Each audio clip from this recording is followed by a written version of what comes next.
Patreon channel. How you guys doing, man? So there are a few things to cover today. First off, this video is being recorded in front of my wood log stack here because I just filmed another video for my main channel. It's actually just a clip of a video that I'm gonna have to edit together. But I thought, hey, might as well keep the situation outside because I usually do these Patreons inside. So this is gonna be the Q&A, but I also wanna announce before we get too far into this video, live stream next month, last Saturday of the month. That is January the 27th, I believe. Yep, January 27th, Saturday, 2018. We're gonna bring in the new year together, my friends, and we're gonna stick with the same kind of a schedule, I think, which is, I believe we've been doing them at 11 a.m. PST. I'll put all the details and stuff below though, and you guys can let me know if this works out for you or not, and we'll kind of hammer it in. But that's kind of my soft idea of when we could do it. So you guys let me know if that works for you or not. If not, then we'll kind of move it around. But yeah. So anyways, we're just gonna jump right into the questions. Dude, as always, thank you guys. I appreciate it. I feel like as we go further and further and further, I don't really talk about the Patreon much. I know there's an outro slide, but I don't talk about it a lot, and I don't ask people to donate to it, which drops the amount of people who actually do, because I'm not saying like, hey, go there and do it. I need you to help out. So the farther we go along with this group, I think the more exclusive and private it becomes because there's less people in it. Which I know kind of sounds weird, but I actually like that more because there's only like, I think 30 of you guys, and so we can really get close, and I know there's like 5 or 6 or 7 of you guys who are really, really active. So it's cool for us to like, I don't know, bond and figure things out together, and I can speak candidly without having to make sure I'm not, you know, messing up politically correctly or saying the wrong thing at the wrong word or whatever the hell it is. I feel like sometimes I have to walk on eggshells because people are gonna, even though you guys will know my intentions, people are gonna think that I'm whatever it is, you know. Yeah, anyways, I'm gonna jump into the questions. So, first one is from Brian Bunka, which, thank you very much. He says, squad, brother. Favorite Christmas present that you've ever gotten? So, first off, I told this story already, so I'll say it in like 3 sentences. When I was really young, I thought this present was for me because it said Brianna, and I started ripping it up. Yeah, what the hell is this? And it was a big Barbie doll set. It was my cousin, her name's Brianna, and I was just so excited I saw Brian, and I didn't give a damn, started ripping it off. Thought that was hilarious. But that wasn't my favorite gift. My favorite gift, that's really hard to say, but the one that just immediately comes up every time I think of Christmas is, I don't come from a family with a lot of money. I definitely don't claim to say that I come from like a poor family or anything like that. But we definitely didn't have a lot of money. So like Christmas presents, birthday presents have always been limited to like about $20. It's kind of the roundabout number. Sometimes a little bit more if things are going good and stuff. Sometimes a little bit less. But I wasn't expecting anything big is my point. I never really expected big things. And so like a gaming console was crazy to me. This was back in the day, son. So I had been playing Nintendo and all this stuff for a really long time because my brother had it and my friends had it and stuff. But PlayStation had just come out, man. Spyro, Crash Bandicoot, all sorts of good stuff, and Gran Turismo, man, so many good games on there, and I wanted one, but I wasn't stupid enough to ask for one because I knew it wasn't within our range, and I didn't want to be that kid, you know, and I just remember opening the box, seeing the box, and I'm like, whoa, nope, that has to be just a box they reused. There's not a PlayStation in there, that's just a box, and so I just opened it without getting too excited. I didn't want to let myself down, and then I'm like, wait, no, this fits. And then I pull it out, I'm like, wait, whoa, yo, this is a PlayStation? What? Looking back now, because I'm older, I imagine it was probably really fun being the parents, the adults in the room watching this kid, because I was probably screaming. I was really stoked. That was really cool. So you know what, I'd definitely say that one. Best Christmas memory? That one's fun.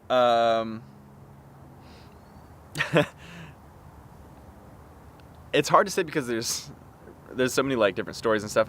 You know, that one where I tore open Brianna's presents, I think was really, really funny. But I'd say the best Christmas memories was just, and I know this isn't a specific instance, so I'm sorry it's not as specific, but it's just that general time when I was younger and I didn't quite understand what or how Christmas worked or why it was, and so I was just there enjoying it, but realistically, there was all this back end going on. And for me, it was just like this crystal ball of a day, just like this gorgeous, amazing thing that was coming up. And I was just like, yeah, I'm not going to sleep. Okay, I'm going to sleep because I want to wake up. I wake up and I'm like, oh, it's too early. I can't get up until at least 5:36. That's when my dad gets up. Okay, it's 6, go. And I'd run out there and my dad has to deal with my little ass being all excited and stuff. That stuff is the best. And that's what keeps me excited about Christmas now. I don't have kids and I don't plan to have kids for a long time, but I'm able to tap into that childhood excitement, and for me, I love it. Who was your first New Year's kiss? I've never had a New Year's kiss, actually. The tradition, I think, is it didn't hit me. It didn't fly into my life. And so the whole idea of like finding that right person to kiss every year or whatever at New Year's, it wasn't really something I ever thought about. Like whenever we counted down, we'd just count down to 0 and then be like, fuck yeah! Or if I'm with a bunch of dudes who are drinking, then maybe we take a shot or something. But like, yeah, the kiss thing never been something I've thought about, like, oh no. It's such a weird thought to me. Like, you're out somewhere at a party or a group meeting, something, anywhere, and you're like, oh no, I haven't figured out who I'm gonna kiss yet. Does this actually turmoil my life? I always thought it was so funny that people were so distraught about that.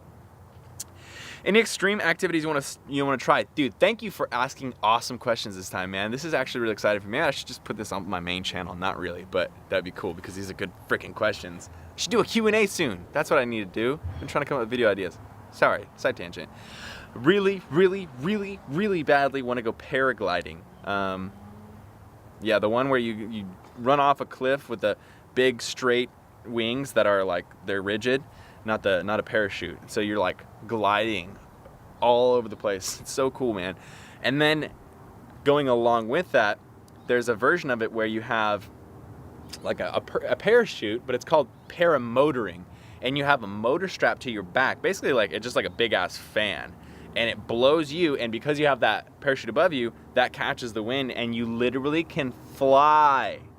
I mean, seriously, you could get in my backyard right here, start running, hit the gas, and you could fly and take off, and you'd be flying over these people's houses, dude. It's literally personal flying. And I don't know why the world hasn't gone on it yet, like, at least just like talked about it. I know it's expensive. It's about $11,000 to start with the basic package, but so I'm not gonna do that anytime soon. Also, California would never let you do that, so I'd have to move somewhere else. But that's something I'd really like to do at some point. Favorite YouTube video you made or saw this year? Dude, that's a really good question too. You know I'm gonna shout out the documentary, which I know a lot of us can't see anymore because I had to take it down. But the documentary was something that I couldn't explain how proud I am of that. And I know you guys have already heard that, so I'm not gonna go too far into how proud I am, but I'm really proud. I'm really proud of that. And I watch it every once in a while and it's deep and it just hits me. And that's the video that I'm most proud of. But in terms of stuff that's on the channel that you can actually see, and just to give you something more depthful than something you probably already knew I was going to say. I don't know if you guys remember back when I posted the anger video. I don't know. It was kind of like vague and stuff. It just says anger dot as the title. And it's a weird picture of me like in red. But I thought that one was really good because I at that moment didn't want to make a video about me. I wanted to make a video using stock footage and relate ideas and concepts to the stock footage that I had. And I timed this first opening scene of a train billowing smoke out of it, right? I thought that was just an aggressive, fast moving, like, it really conveyed anger to me, at least what anger looks like in my mind. And I thought that was dope. And I also, with those stock footages, I also downloaded audio to match it that wasn't from the actual file, the actual video. So that's always cool. I like when I can create a natural sound and make a video sound and look normal and natural, even though it's not the way that it was actually created. So I'm fabricating reality, and I think that's really cool.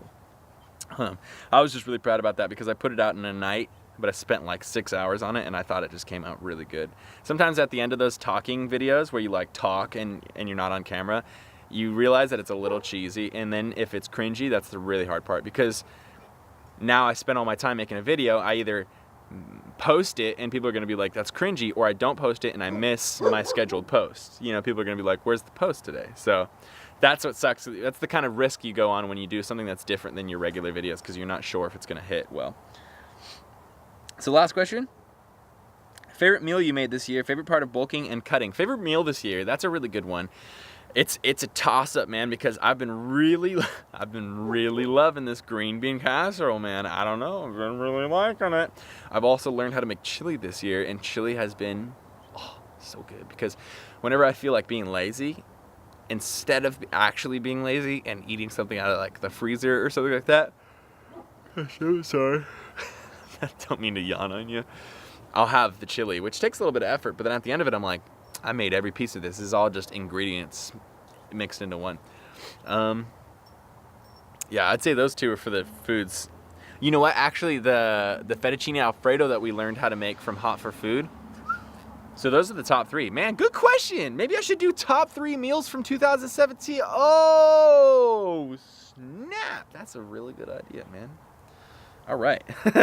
Now I've got some ideas. Thank you. I was running out of ideas before this. Favorite part of bulking and or cutting. Favorite part of bulking is being able to eat without having to think. And I don't mean like I eat like literally like burgers and donuts and crap. I just mean that like if I want to have as much of that Chipotle burrito as I want until it's done, I can. If I want to have as much of those mashed potatoes as I want or rice that I want, I can. If I want to put as much refried beans into that bean dia, I can.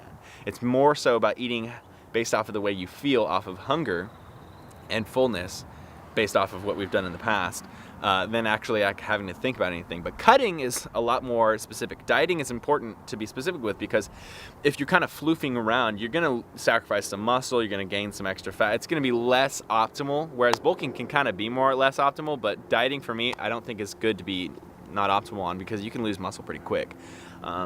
So dieting though, my favorite part of dieting is feeling better. My jowls are nice and like, you know, I'm not holding water there. I'm not holding water throughout my body. I'm just a little bit quicker to digest things. I'm not farting as much. Obviously, you look better. I think that's a pretty good one too. And cardio, man. I just like doing cardio a lot. It's hard to do cardio every day when you're bulking, and then when you don't do it every day, it's hard to do cardio. See what I'm saying? But when you do it every day, it's easy to do cardio every day because you do it every day. But when you're like, oh yeah, I'm just gonna do it 2 times a week, well then you get to Thursday and you're like, well I guess I have to do it today and tomorrow, but I have to meet up with Kurt like in 10 minutes. Damn it, I guess I'll do it tomorrow. You know what I mean? So like, it's very easy to miss your sessions when you're not doing cardio every day. So I really enjoy having the cardio be regular again. So that is it, my friends. The Q&A is over. Again, live stream. Check the post and stuff, and let me know if you guys are down for this next month stream. I appreciate the hell out of you guys. You guys are amazing. As always, you always have my ear. If you have anything you want to throw at me for the channel, or if you have any questions or anything like that at all, I freaking love you guys. And Merry freaking Christmas and Happy Holidays. It's coming up. It's my favorite time of the year, and I'm super pumped about it. So I love you guys, and I'll talk to you all very soon. I hope you're having a fantastic week. Adios.